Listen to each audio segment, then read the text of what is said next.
सुप्रभातम प्यारे विद्यार्थियों। आज हम संस्कृत रुचिरा के पाठ्यक्रम में तृतीय पाठ स्वावलंबनम का अध्ययन करेंगे। स्वावलंबनम शब्द दोषार्थक शब्दों के योग से बना है। स्व प्लस अवलंबनम। स्व का अर्थ होता है अपना, अवलंबन का अर्थ होता है सहारा या निर्भरता, अर्थात स्वयं पर निर्भर रहना या अपना काम स्वयं करना। आइए तो अब पाठ प्रारंभ करते हैं। इस पाठ में संख्यावाची शब्द तद और एतद शब्दों का प्रयोग है। तद का अर्थ होता है वह, ये सर्वनाम शब्द हैं दोनों। एतद का अर्थ होता है यह। तो आइए, कृष्णमूर्ति ही श्रीकंठश्च मित्रे आसताम। कृष्णमूर्ति ही और श्रीकंठ मित्रे दो मित्र आसताम थे। कृष्णमूर्ति और श्रीकंठ दो मित्र थे। आसताम श्रीकंठस्य पिता समृद्ध आसीत्। श्रीकंठस्य श्रीकंठ के षष्ठी विभक्ति एकवचन, पिता समृद्ध धनी आसीत् थे। आसीत् अज धातु से भूतकाल का है, क्रियावाची शब्द प्रथमा विभक्ति एकवचन। श्रीकंठ के पिता धनी थे, अतः तस्य भवने सर्वविधानि सुख साधनानि आसन्। अतः इसलिए तस्य तत्शब्द से षष्ठी विभक्ति पुल्लिंग एकवचन का है, उसका उसकी उसके। भवने भवन में सप्तमी विभक्ति एकवचन, भवन में सर्वविधानि सभी प्रकार के सुख साधनानि सुखों के साधन आसन थे। भूतकाल का शब्द है ये, क्रियावाची। आसीत आसताम आसन बहुवचन का हो गया। इसलिए उसके भवन में सभी प्रकार के सुखों के साधन थे। तस्मिन् विशाले भवने चत्वारिंशत् स्तंभा आसन्। तस्मिन् उसमें सप्तमी विभक्ति एकवचन तत्शब्द से विशाले विशाल भवने भवन में दोनों में विशाल भवन दोनों में सप्तमी विभक्ति एकवचन। चत्वारिंशत् संख्यावाची शब्द है 40। स्तंभः खंभे आसन थे, यह भी आसन शब्द क्रियावाची शब्द अज धातु से भूतकाल का है, बहुवचन। उस विशाल भवन में 40 खंभे थे। तस्य 18 प्रकोष्ठेषु 50 गवाक्षाः, चतुश्चत्वारिंशत् द्वाराणि, 63 विद्युद्व्यजनानि च आसन्। तस्य उसके 18 प्रकोष्ठेषु 18 प्रकोष्ठेषु कमरों में, 18 संख्यावाची शब्द है, प्रकोष्ठेषु कमरों में सप्तमी विभक्ति बहुवचन का है। 50 संख्यावाची शब्द 50। गवाक्षाः प्रथमा विभक्ति बहुवचन, खिड़कियाँ। चतुश्चत्वारिंशत् 44 द्वाराणि दरवाजे। 63 यह भी संख्यावाची शब्द है 36। विद्युत व्यजनानि बिजली के पंखे, च का अव्यय पद है और आसन थे। उसके 18 कमरों में 50 खिड़कियाँ, 44 दरवाजे, 36 बिजली के पंखे थे। तत्र 10 सेवकाः निरंतरं कार्यं कुर्वन्ति स्म। तत्र अव्ययपद है वहाँ, 10 सेवकाः सेवक निरंतरम लगातार कार्य कुर्वन्ति स्म करते थे। क्रिया धातु से तत्र वहाँ, तो यहाँ 10 सेवक निरंतर कार्य करते थे। यहाँ पर कुर्वन्ति पद जो है क्रिया धातु का है, वर्तमाने लट लट लकार प्रथमा विभक्ति बहुवचन। परम कृष्णमूर्ते माता पिता च निर्धनो कृषक दंपति। परम परंतु कृष्णमूर्ते है, कृष्णमूर्ति के षष्ठी विभक्ति एकवचन, माता पिता च का अर्थ होता है और, माता और पिता, निर्धनो निर्धन, कृषक दंपति किसान पति पत्नी थे। परंतु कृष्णमूर्ति के माता और पिता गरीब किसान दंपति पत्नी थे। तस्य गृहम् आडंबरविहीनं साधारणं च आसीत्। तस्य तत्शब्द से पुल्लिंग षष्ठी विभक्ति एकवचन, उसका उसकी उसके, गृहम घर, आडंबर विहीनम दिखावे से रहित, साधारणं च का अर्थ होता है और, साधारण बिल्कुल सिंपल, आसीत था। उसका घर दिखावे से रहित और साधारण था। एकदा श्रीकंठः तेन सह प्रातः 9 तस्य गृहम् अगच्छत्।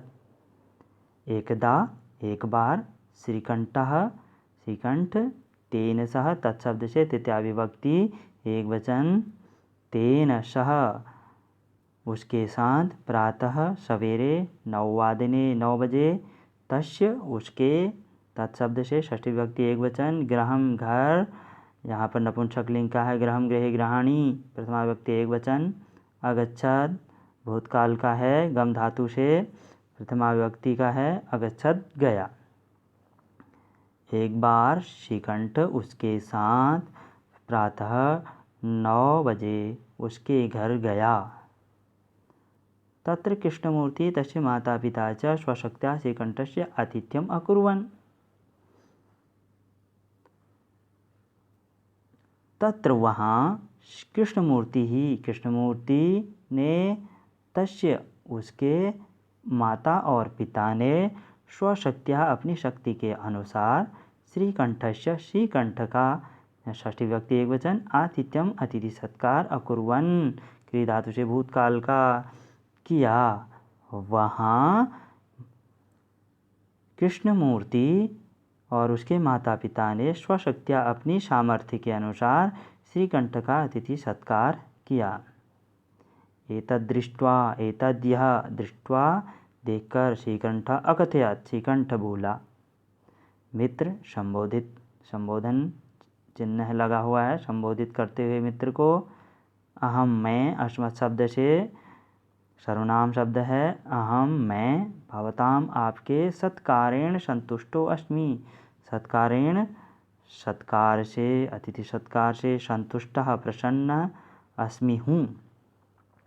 मित्र मैं आपके अतिथि सत्कार से प्रसन्न हूँ। केवलम इदम एव मम दुःखम यत् तव गृहे एकोपि भृत्यः नास्ति।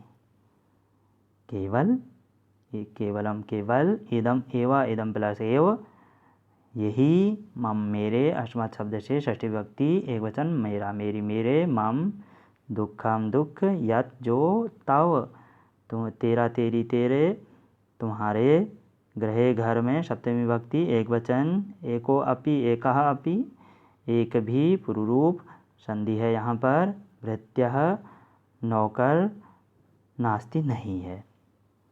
केवल इदम एव यही मेरा दुख है, तुम्हारे घर में एक भी नौकर नहीं है। मम सत्काराय भवताम बहु कष्टम जातम। मम मेरे, सत्काराय सत्कार के लिए, अतिथि सत्कार के लिए, स्वागत के लिए, चतुर्थी विभक्ति एक वचन का है, भवताम आपको, बहु बहुत, कष्टम दुख, जातम हुआ, मेरे स्वागत के लिए आपको बहुत दुख हुआ। मम गृहे तु बहवः कर्मकराः सन्ति। मेरे घर में तो, गृहे सप्तमी विभक्ति एक वचन, तू निश्चयवाचक शब्द है, बहुवह प्रथमा बहुवचन, बहुत सारे, कर्मकराः ये भी बहुवचन का है, काम करने वाले, सन्ति क्रियापद है, यश धातु से अस्तिस्तः सन्ति, अर्थात मेरे घर में बहुत कर्मकराः काम करने वाले हैं। तदा कृष्णमूर्ति अवदत्, तदा तब अव्यय पद है, कृष्णमूर्ति अवदत् बोला। भूतकाल का वाक्य हो गया ये। संबोधन का चिन्ह लगा हुआ है, संबोधित करते हुए, मित्र मम प्लस अपि, मेरे भी 8 कर्मकराः सन्ति। मित्र मेरे भी 8 कर्मकराः काम करने वाले हैं। अब वो 8 काम करने वाले कौन हैं? ते च द्वौ पादौ, ते वे च और, ते शब्द है तत्शब्द से पुल्लिंग का भी है, नपुंसकलिंग में भी बनता है, तो यहाँ पर तो पुल्लिंग में हो गया। सहतौ ते का अर्थ होता है वे, च का अर्थ होता है वह, च का और, वे दो पैर, पादों का अर्थ होता है पैर, द्वौ हस्तौ दो हाथ, द्वे नेत्रे दो आँखें, द्वे श्रोत्रे इति दो कान हैं। एते प्रतिक्षणं मम सहायकः, एते ये प्रतिक्षणं हर समय मम मेरे सहायकः सहायक होते हैं। किंतु तव भृत्याः सदैव सर्वत्र च उपस्थिता भवितुं न शक्नुवन्ति। किंतु तव तेरे भृत्याः नौकर, प्रथमा व्यक्ति बहुवचन, बहुत सारे नौकर, सदाधन एवं सदैव हमेशा सर्वत्र सब जगह च और उपस्थिता उपस्थित भवितुं न शक्नुवन्ति होते हैं, शक्नुवन्ति सकते हैं। किंतु तुम्हारे नौकर हमेशा और सब जगह उपस्थित नहीं हो सकते हैं। त्वं तू निश्चयवाचक शब्द, त्वं तुम, स्वकार्याय अपने कार्य के लिए, चतुर्थी विभक्ति हो गई। भृत्याधीनः अर्थात भृत्य नौकर, अधीनः अधीन होना, अर्थात तुम तो अपने कार्य के लिए नौकरों के अधीन हो। यदा यदा ते अनुपस्थितः तदा तदा त्वं कष्टम अनुभवसि। यदा यदा दोनों अव्यय पद हैं, जब जब, ते ये सर्वनाम शब्द है, प्रथमा बहुवचन, वे अनुपस्थितः अनुपस्थित, तदा तदा तब तब, त्वं तू कष्टम कष्ट, अनुभवसि अनुभव करते हो। यहाँ पर जो है आमने सामने की बातें हैं, इसलिए मध्यम पुरुष का प्रयोग किया गया है, अनुभवसि। तो जब जब वे अनुपस्थित होते हैं तब तब तुम कष्ट का अनुभव करते हो। स्वावलंबने तु सदा सर्वदा सुखम एव। स्वावलंबने अपने सहारे में तो, सर्वदा हमेशा, सुखम एव सुख ही है, अपने सहारे में तो हमेशा सुख ही सुख है। न कदापि कष्टम भवति, न कभी भी कष्ट नहीं होता है, भवति होता है। श्रीकंठः अवदत्, तब श्रीकंठ अवदत् बोला, मित्र संबोधित करते हुए मित्र को, तव तुम्हारे वचनानि वचनों को, श्रुत्वा मम मनसि महती प्रसन्नता जाता। मित्र तव तेरे वचनानि वचनों को, श्रुत्वा सुनकर, मम मेरे, मनसि मन में, सप्तमी विभक्ति एक वचन, महती बहुत बड़ी, प्रसन्नता खुशी जाता हुई। मित्र तुम्हारे वचनों को सुनकर मम मेरे मन में बड़ी प्रसन्नता हुई। अधुना अहम अपि स्वकार्याणि स्वयं एव कर्तुम इच्छामि। अधुना अब, अहम अपि मैं भी, अपि का अर्थ होता है भी, अहम का अर्थ होता है मैं, स्वकार्याणि अपने कार्यों को, स्वयं एव, स्वयं प्लस एव खुद ही, स्वयं ही अपने आप, कर्तुम करने को, इच्छामि चाहता हूँ। मित्र अधुना अब मैं भी अपने कार्यों को स्वयं ही करना चाहता हूँ। भवतु अच्छा, सार्धद्वादशवादनम इति 12:30 बज गए हैं। साम्प्रतं गृहं चलामि, साम्प्रतं इस समय, गृहं घर को, चलामि चलता हूँ। तो प्यारे बच्चों, पाठ यहीं पर समाप्त होता है और यहाँ पर कुछ शब्दार्थ दिए गए हैं, इनमें संख्यावाची शब्द हैं अधिकतर। उसके बाद यहाँ पर प्रश्न व अभ्यास है। पहला प्रश्न उच्चारणम कुरुत, इसमें संख्याएं दी गई हैं, जैसे विंशतिः, द्वाविंशतिः, चतुर्विंशतिः, पंचविंशतिः, अष्टाविंशतिः, नवविंशतिः, त्रिंशत्, द्वात्रिंशत्, त्रयस्त्रिंशत्, चतुस्त्रिंशत्, अष्टात्रिंशत्, नवत्रिंशत्, चत्वारिंशत्, द्विचत्वारिंशत्, त्रयश्चत्वारिंशत्, चतुश्चत्वारिंशत्, सप्तचत्वारिंशत्, पंचाशत्। और इसके बाद अगला प्रश्न है, अधोलिखितानां प्रश्नानां उत्तराणि लिखत। अधो का अर्थ होता है नीचे, लिखितानां लिखे गए, प्रश्नानां प्रश्नों के, उत्तराणि उत्तरों को, लिखत लिखो। तो इसमें पहला प्रश्न है, कस्य भवने सर्वविधानि सुख साधनानि आसन्। तो यहाँ पर इसमें हमने प्रश्नवाचक शब्द ढूंढना है। तो यहाँ पर है कस्य, बाकी का सब वही का वही रहेगा। कस्य का अर्थ होता है किसके भवन में सभी प्रकार के सुखों के साधन थे। तो इसका आंसर हो जाएगा श्रीकंठ। श्रीकंठ के घर में सभी प्रकार के सुखों के साधन थे। तो अगला क्वेश्चन है ख, कस्य गृहे कोपि भृत्यः नास्ति। तो यहाँ पर प्रश्नवाचक शब्द हमारा हो गया कस्य, केवल इसकी जगह पर हमने बदलना है, बाकी सारा वाक्य वैसे ही लिखेंगे। तो कस्य का अर्थ होता है किसके गृहे घर में, कोपि कोई भी, भृत्यः नौकर, नास्ति नहीं है, किसके घर में कोई भी नौकर नहीं है। तो आप सिर्फ यहाँ पर बदलिए, सिर्फ इधर यहाँ पर हो जाएगा कृष्णमूर्ति है, कृष्णमूर्ति के घर में कोई भी नौकर नहीं है। तो कृष्ण मूर्ते है गृहे कोपि भृत्यः नास्ति। श्रीकंठस्य आतिथ्यम के अकुर्वन्। तो यहाँ पर हमारा प्रश्नवाचक शब्द है के, बाकी का सब वही का वही रहेगा। श्रीकंठस्य, श्रीकंठ के, आतिथ्यम अतिथि सत्कार के है कौन, अकुर्वन् किया, श्रीकंठ का अतिथि सत्कार किसने किया। तो यहाँ पर हो जाएगा कृष्णमूर्ति है तस्य माता पिता च, कृष्णमूर्ति और उसके माता पिता ने श्रीकंठ का अतिथि सत्कार किया, माता पिता च। अब अगला क्वेश्चन है सर्वदा कुत्र सुखम। सर्वदा का अर्थ होता है हमेशा। कुत्र, यहाँ पर प्रश्नवाचक शब्द हमने ढूंढ लिया है। कुत्र, कुत्र का अर्थ होता है कहाँ, सुखम। तो सभी को यहाँ पर बदलना है। तो यहाँ पर हो जाएगा आंसर सर्वदा स्वावलंबने सुखम। तो इसका आंसर हो जाएगा स्वावलंबने। लंबन, स्वावलंबन का अर्थ होता है अभी हमने सबसे पहले बताया था अपना सहारे में। श्रीकंठः कृष्णमूर्तेः गृहं कदा अगच्छत्। अग्रिम क्वेश्चन, श्रीकंठ कृष्णमूर्ति के गृहम घर कदा कब अगच्छत् गया। तो यहाँ पर प्रश्नवाचक शब्द है कदा। कदा का अर्थ होता है कब। तो श्रीकंठ कृष्णमूर्ति के घर कदा कब अगच्छत् गया।